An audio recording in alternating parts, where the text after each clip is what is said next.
Swisher for Skordle with Will Jones, coach of the Garber Wolverines. A very excited Will Jones, state champion Garber Wolverines, 53-51 double overtime win against Arapahoe Butler. And here before we went on, just a couple times, you just kind of broke out in a little clap or something. But exciting for you professionally today to get this win as a head coach for the first time. It is exciting. Dream come true. My parents, Tom Jones, Kay Jones, brought me in here 2A, 3A, 4A week, and planted a little seed, and today was a dream come true because of that. Well, you basically skated through these playoffs, just kidding, but you've had some easy wins. Now, Quentin pushed you late, but really Arapahoe Butler gave you all that you wanted and a little bit more in this state title game, which is exactly what you expect, but just a gritty performance by the Indians today. Oh, my goodness.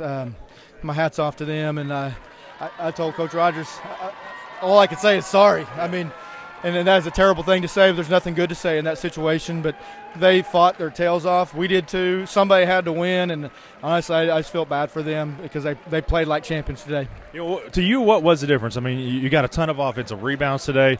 You did hit some free throws late when you need them, but you did miss some that maybe could have helped you out. I mean, what was the difference in a game like this? Man, it was just a crazy game. From the beginning for us, it sure was. They had a nice start. We had a terrible start. It did not feel good. I didn't do a very good job of keeping our kids loose because we were really tight. I did everything I could.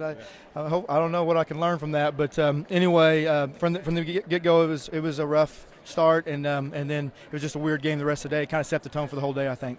You get down 9-0. What do you say to the team?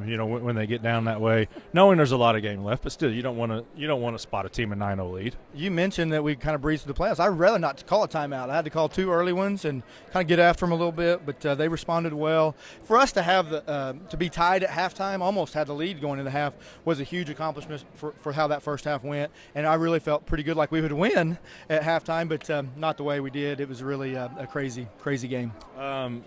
Shea Martin, I think he was really good defensively for you, made them work really hard. TJ, he came up with some huge steals late in the game, but it just seemed like, I don't know, you can name 4 or 5 different Wolverines who did something down the stretch to help you guys pull this out. Well, I mentioned that my dream came true. My dream came true because I have really good players, and Shea did a really good job. I don't know how many 23 had for them, but I know he was limited compared to what he typically has, and he is a great defender. And we've typically been able to count on him cutting whoever their leading scorer is in half or better, and he did a great job today. TJ made those big steals. It's crazy. We had a lot of guys really make big plays today to help us win a state championship. And probably the biggest thing now, you're tied with Dusty Torrey with state championships at Garber High School, right? Well, I don't know if that's good company or bad company. I'm just kidding. Everybody knows Dusty's my great friend, and I'm going to put a big old huge blown up picture right across the hall from his, and it's going to be pretty cool that as good friends we are, that's going to be possible. So pretty neat. Congratulations, Will Jones, Garber Wolverines. Appreciate it.